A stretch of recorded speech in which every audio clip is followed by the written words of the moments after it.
I'm sure, you know, it's an amazing feeling, which I'm sure will be very similar to World Youth Day in Madrid. We have a huge performance of the hymn Receive the Power coming up.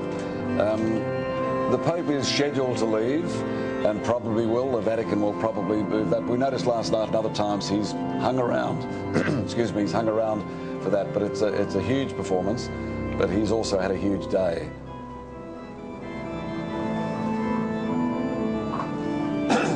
Excuse me.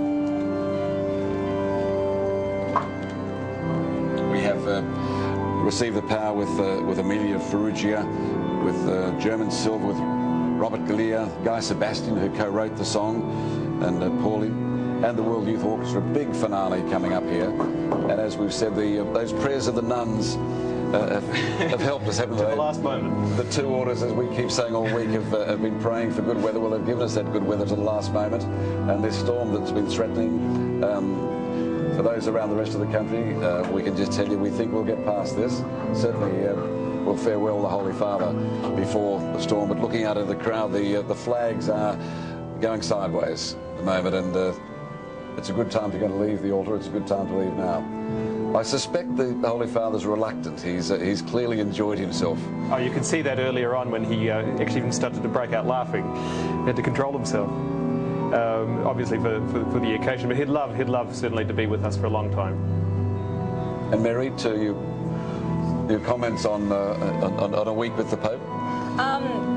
Well, gosh, I don't know what to say. It's just so amazing when you get to the end of it and you see him walking away. But he's really encouraged us as young Catholics to stand up and be Catholics in our situations in the middle of the world, no matter where we are. It's, as I mentioned before, it's not that trendy being Catholic in Sydney. It's kind of, not so much that it's not trendy, but we just don't talk about it.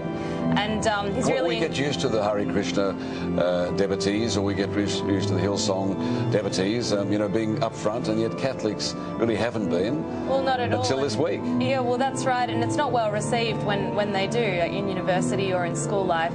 But I think with so much more awareness and so much witness to faith that we've seen in the streets of Sydney this week, I'm sure that's about to change. So we've certainly heard, you know, people on Talkback Radio, older people, at first wondering why this happy clapping was going on for the Catholics, but have adjusted. And I think the comments from police and from cab drivers and others has been how nice it's been and how energising it's been. Well, I think the Prime Minister was able to foresee that, you know, in that welcome speech which he gave, which was so wonderful. You know, he said that when many young people get together, normally it's in the cause of war, and yet here it's in the cause of love and peace, of harmony, and we've seen that hope realised.